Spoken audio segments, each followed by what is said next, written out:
Bonjour et bienvenue dans l'école à la maison pour une activité de grandeurs et mesures en CM1. Nous allons travailler sur classer et ranger les surfaces selon leur R. Avant de travailler sur les grandeurs et mesures, tu vas en calcul mental réaliser la série 1 qui se réalise en ligne, c'est-à-dire sur l'écran. Il s'agit de reconnaître combien de fois un nombre est contenu dans un autre. Par exemple, dans 30, combien de fois trouve-t-on le nombre 5 ? Il y est 6 fois, car 6 fois 5 égale 30.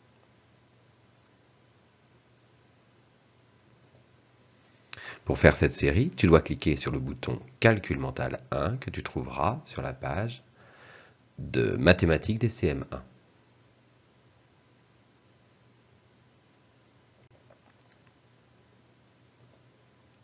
Nous allons donc maintenant effectuer l'activité de grandeurs et mesures, classer et ranger les surfaces selon leur R. Des enfants ont tracé des figures géométriques sur un quadrillage. Tu peux retrouver ces figures géométriques sur la fiche jointe. Tu peux aussi arrêter la vidéo et compter à l'écran. Attention, au fur et à mesure de ce problème de recherche, tu as des temps pour chercher et je t'apporte ensuite la réponse. Effectue donc des pauses dans la vidéo pour pouvoir compter avant d'avoir la réponse. Les quadrillages ressemblent à ceci. Ici, le carreau est utilisé comme unité d'aire. Voici les figures géométriques tracées par les 6 enfants. Léa, Noah, Tom, Luna, Nathan, Sacha. La question est, quelle est l'aire de la figure géométrique de chaque enfant? Voici une première aide.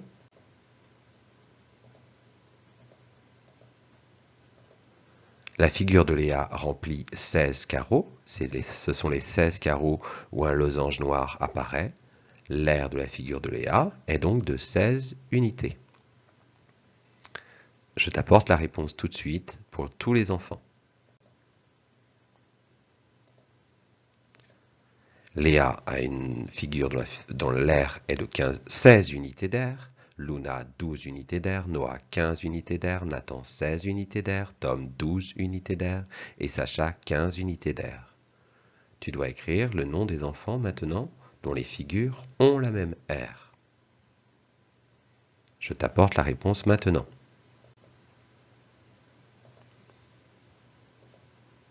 Les figures de Luna et de Tom ont la même aire.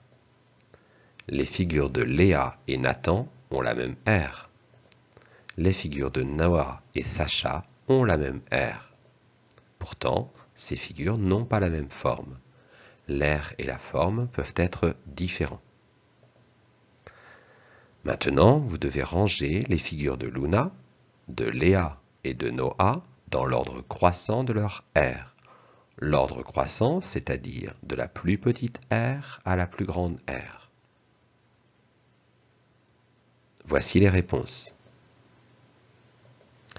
La figure de Luna est plus petite que celle de Noah, qui est elle-même plus petite que celle de Léa.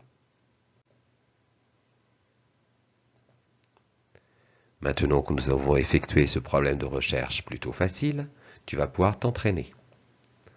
D'abord, en utilisant ton manuel Litchi et en faisant les exercices de la page 103. Ensuite, tu pourras faire les exercices de la fiche jointe. Enfin, tu pourras t'entraîner en faisant une activité en ligne qui revoit les aires et les périmètres.